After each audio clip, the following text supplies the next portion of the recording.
esto complica mucho los alrededores de la terminal por el bloqueo justamente que están llevando adelante estos maleteros nucleados por la CTA. Gracias, Jero. Ojalá se resuelva este fin de semana, que hay cambio de quincena. Nuevamente, Esteban Lafuente con nosotros para contarnos detalles de una noticia que quiero interiorizarme más. Porque puedo estar de acuerdo o no. En realidad lo que A ver. no surge de ninguna noticia, sino de cómo se terminó implementando, porque la ley de reactivación productiva, de la de emergencia económica, que introdujo el impuesto al 30% a los consumos en el exterior, había establecido, entre otras excepciones, los gastos referidos a prestaciones de salud. Así se estableció en la ley y esto incluía medicamentos y otros elementos, pero también, y esto según un relevamiento ahí que hizo nuestra compañera Delfina Torres Cabreros, excluye del impuesto al 30% a las prótesis mamarias.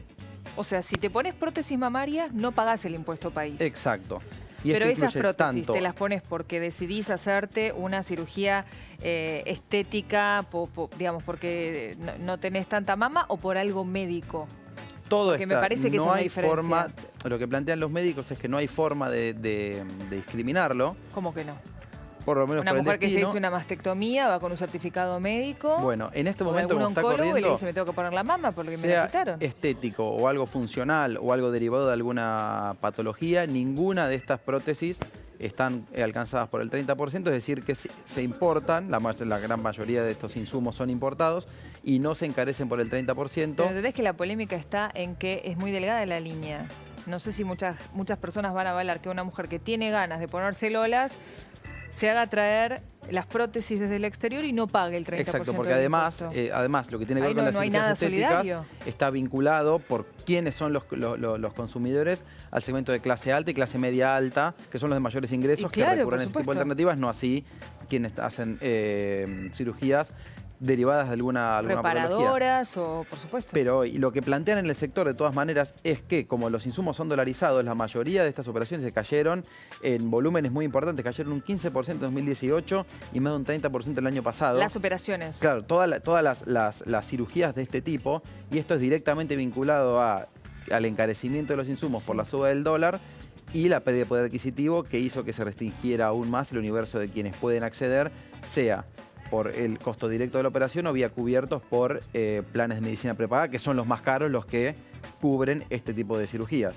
Pero entonces, lo que plantean los médicos es, si a esto se le suma el 30%, aún más, o sea, el encarecimiento ya de por sí, por ser insumos importados, se le suma un 30%, haría que se desplomen aún más las operaciones. Lo que pasa es que es muy polémico. Pero es polémico y porque, digamos, si desde el gobierno piden solidaridad para las personas que menos tienen. Y si vos de repente decís, bueno, me pago un viaje después de todo el año de trabajo, quiero veranear en el extra y pago el impuesto. Sí, habrá alcanzado servicios como de streaming, por ejemplo. Que es entretenimiento superfluo, que está alcanzado y que se encareció. Pago, pero yo tengo ganas de ponerme lolas, ¿no pago el impuesto? Así está comprendido entre los gastos referidos a prestaciones de salud, que originalmente había sido una crítica cuando se lanza el 30%, se introduce al debate en el Congreso, se plantea, bueno, ¿y qué pasa con los medicamentos, que son un insumo urgente y que muchos son importados y no se producen en el país? Bueno, se introdujo esta excepción, como también pasó con libros, servicios académicos que se prestan en el exterior y otro tipo de excepciones.